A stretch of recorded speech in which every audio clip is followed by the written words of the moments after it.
Shalom Bracha, on a pu étudier aujourd'hui le Mishnah Berurah qui explique que quand c'est marqué Bachurim dans le Shulchan Aruch qui allume avec Bracha, lorsqu'il y aura une Cheder Meyuchad, c'est pas seulement Bachurim qui est célibataire, mais même les hommes mariés. Et comme ça, dans le Biur Halacha, il rapporte qu'il y a le Divrei Chaim qui a voulu contredire cette compréhension du mot Bachurim en disant que c'est Bachurim Mamash, mais le Biur Halacha prouve déjà des mots du Shulchan Aruch où c'est marqué Etzel Ishto, que quand on est Etzel Ishto, on n'est pas tour. Donc ça laisse bien comprendre que si on n'est pas Etzel Ishto à la maison familiale, donc à ce moment-là, on est Chayav. Lorsqu'on a une Cheder Meuchad, également, hein, cette halakha-là, elle a été dit au nom du Mordechai Beshem Amaharam, et là-bas, c'est dit explicitement que tout le ptour de la bracha, c'est seulement quand on est Etzel Ishto, et pas quand on est invité chez l'autre et qu'on a une pièce qui nous est réservée.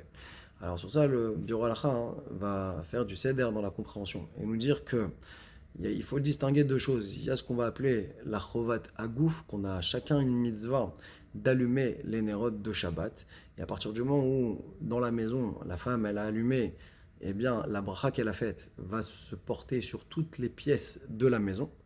D'accord. C'est pour ça que on fera qu'une seule bracha comme pour la bdikat chametz, et ça acquis toutes les pièces. Mais toutes les pièces doivent être éclairées par rapport à la raison de Shlom Bayit. Maintenant, quand on passe Shabbat à l'extérieur et qu'on a une pièce qui nous est réservée, alors là, on ne peut pas dire que la bracha que notre femme elle a fait, elle va se poser également sur la pièce dans laquelle on se trouve. Alors dans ce cas-là, hein, le mari, même si sa femme elle allume à la maison, lui il devra allumer chez lui dans sa pièce Midin Shalom Bayit. Maintenant, si le mari chez qui il est invité n'a pas hein, une pièce qui lui est réservée, ce qui veut dire que la balade Bayit, l'hôtesse chez qui on est invité, allume, elle acquis toutes les pièces déjà de la maison. Donc il y a déjà la notion de Shlom Bayit dans la maison dans laquelle il se trouve qui est faite. Alors à ce moment-là, hein, s'il a sa femme qui allume chez lui à la maison, alors lui n'a rien besoin de faire. Par contre, s'il n'a pas quelqu'un qui allume, sa femme donc en l'occurrence, qui allume à la maison, alors là, hein, lui, sa mitzvah d'Adlakat Nerot Shabbat, il va la faire justement en donnant une prouta, en s'associant dans l'allumage des nérotes de Shabbat. Et donc, avec ça, hein, on a pu comprendre qu'il y avait ce qu'on appelle Chovat Agouf, un devoir d'allumage. Et donc, ça peut être fait soit par la femme, s'il n'y a pas la femme, bah, ce sera une association à la prouta.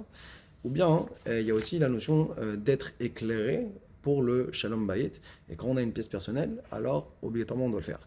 Et donc, on a vu également le Aruch HaShulchan qui nous dit que même une personne qui serait un adulte célibataire, qui aurait sa pièce qui lui est réservée, alors il devra allumer avec bracha. Shulchan Aruch Harav nous dit également qu'il y aurait une possibilité de faire acquérir un petit peu de l'huile à son invité, et oui, ça lui éviterait de pouvoir être mishtatef bepruta. Chazak ou baruch.